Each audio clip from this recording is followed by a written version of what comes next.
News Now is brought to you by the Bank of Guam, the People's Bank, Docomo Pacific, island-wide, worldwide, the choice is clear. And Micronesia Renewable Energy. Go solar for zero money down.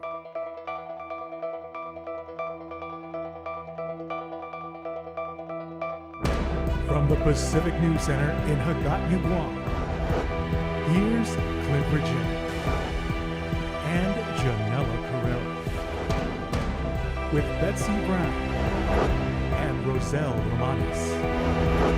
PNC Sports with Blake Watson and Weather with Rebecca Kim.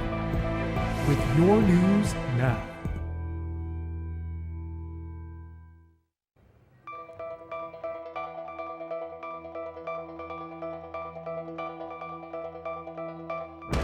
From the Pacific News Center in Hagåtña, Guam, here's Clint Virginia and Janella Carrera with Betsy Brown and Roselle Romanes. PNC Sports with Blake Watson and Weather with Rebecca Kim. With your news now. Hafa and good evening, and thanks for tuning in to PNC's News Now. I'm Clint Rigel. And I'm Janella Carrera. Hafa and good evening. Your top story tonight, a new scandal may be hitting the Catholic Church as allegations of sexual molestation have surfaced against the Archbishop himself, Anthony Apparon. PNC obtained a letter sent to the Archbishop last month, and we also spoke with the person who wrote it. He's destroying the church that I grew up and loved. John Tovis says he's had enough, from news of friends being castigated by Archbishop Anthony Apparon to making purported false allegations to a divided church under his leadership. Tovis says he's now reached a point in which he will no longer remain silent on a secret he's held on to for 30 years. Tovis has revealed that his family member has been molested by the Archbishop. And the words he used was that she had been molested by the Archbishop. And this was the words of your relative? Correct. Telling the rector at the time why he had attempted suicide? Just immediately, I believe, after he attempted suicide. Tovis wrote to Archbishop Apparon, and he shared that letter with us. The letter was also stamped received by the Archdiocese of Hagåtña on November 7th. In it, he asked the Archbishop to step down, and he also claims that allegations of sexual molestation is nothing new and not a huge secret. Not only I know of these details, he writes, but a good number of other former seminarians do, who will corroborate my story. Tovis says at the time his relative was molested in the 1980s, Apparon was still a rector. I had noticed suspicious encounters with the then rector picking up my relative and then bringing him back later. My relative had quite a breakdown to the degree that he attempted suicide by cutting his wrist. Tovis notes that his relative never came forward with the allegations publicly because he fell into a reclusive state. He was always extraordinarily introverted and passive and protected and guarded. Tovis contends that he has no ulterior motive in doing this. In fact, he says Apparon was one of his early inspirations to join the seminary. Some might ask, why now? Why are you bringing up these allegations now?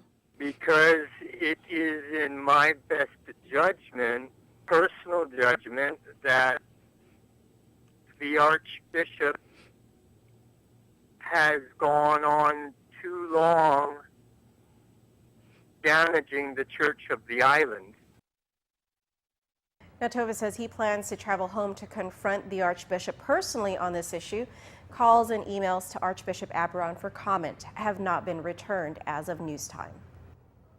And the Guam Election Commission is having a special meeting. PNC's Betsy Brown is standing by for a live report. But first, does DOE have enough school aids? Yesterday, a Tees in High fight video made its rounds on the internet. And today, Another high school fight video, this one in a hallway of GW, is making its rounds on the internet. There are no aides to be seen in the Teason High video, and in the GW video, one aide can be seen trying to break up the fight, but there appears to be too many students for him to control at one time. Today, it's a GW high school fight video that's making its rounds on the internet. In this video, a school aide can be seen trying to break up the fight. He grabs one kid, but then other kids jump in and continue to beat a student that is on the ground. Then yesterday, a fight video featuring numerous students at Teason High made its rounds on the internet. It appears to be a large group of girls, but later in the video, a boy is seen slamming a girl's head into the concrete. Although they may have come in later, no school aides are seen in this video. There are 6 school aides at Teason High School with a population of 1,176 students. There are no SROs at this school, but it is one of the smaller public high schools. DOE Deputy Superintendent Rob Millay. Whether you have 1, 2, 10, or 100 school aides, the truth of the matter is we need to address the behavior and the response to something that might not be sitting well with a young mind or an individual or an adolescent. Millay says the school administration was immediately aware of the Teason High fight and took the appropriate actions. Folks will be dealt with accordingly with regard to the incidents that are taking place, and we will do everything that we are able to do within our rules and our guidelines and our policies. Millay says the GW fight happened yesterday. School officials were aware and they took immediate action and contacted both the police and parents. The Guam Election Commission is meeting at this hour to deal with issues related to the November 4th election. Several requests and complaints will have to be dealt with before the commission can certify the general election requests. Let's go over to Betsy Brown, who's reporting live from the GCIC building to find out what's happening. Betsy? Thanks, Janella. I'm standing here outside of the conference room for the Guam Election Commission in the GCIC building. As you can see, there are several Gutierrez Gubitauto supporters behind me.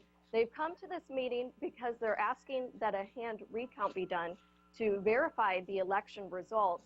That's one of the issues that the Election Commission is expected to deal with today, but they also have 8 complaints they'll have to discuss before they can certify the election results.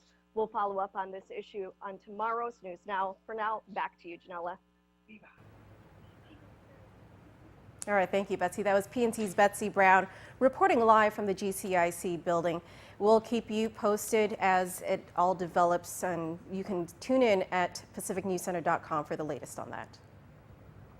The Attorney General's office is investigating the gambling that is going on in the Liberation Carnival grounds. The investigation was initiated after the anti-gambling group, Atlas and Casino, wrote a letter to the AG asking them to investigate and shut down the Carnival Casino for what they say is illegal gambling. The AG responded by sending letters to the Department of Revenue and Taxation and the Mayor's Council of Guam requesting for information. Deputy Attorney General Phil Tydinko says that they are also reviewing Guam's gambling laws. There are some exceptions and exemptions. As you know, the gambling laws are full of exceptions and exemptions. The Mayor's Council of Guam has said that the only gambling occurring there has to do with village fiestas. Each village is allowed to ask the governor for special permission to hold games of chance during their village fiesta. But now, many mayors are having those same games of chance at the Teason Carnival grounds instead of in their village. Keith Jermaine Garito appeared in court today to go over details for his upcoming trial. He appeared through video conference with his head bandaged up.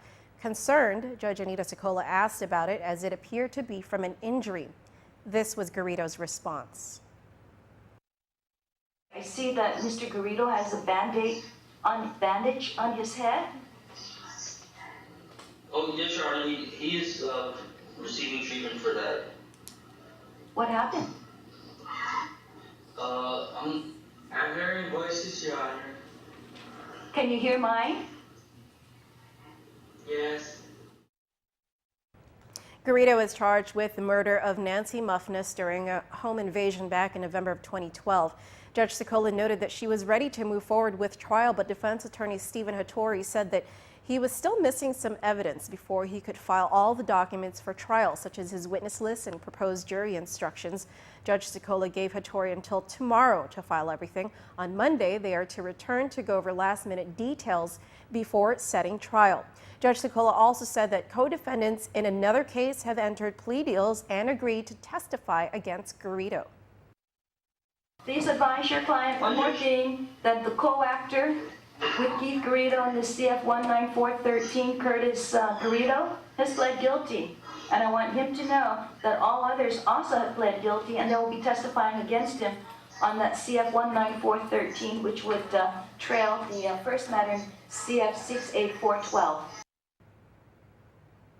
Meanwhile, Department of Corrections spokesman Jeff Lemos says that Garito is now receiving treatment for HIV. Garito's attorney had previously revealed that Garito was not being treated for the nearly 2 years he was being held in detention. At the time, Garito had noted that DOC had refused to treat him because he had not yet been convicted. But Judge Alberto Tolentino issued an order requiring DOC to treat Garito even if he's only a detainee. All right, well, now let's check in with PNC's Roselle Romanes to find out what else is happening in our show. Ever wonder what Russian travelers think of Guam? Well, I had an awesome chat with a popular travel vlogger from Russia, Olga Kulakova. To find out what she has to say, stay tuned.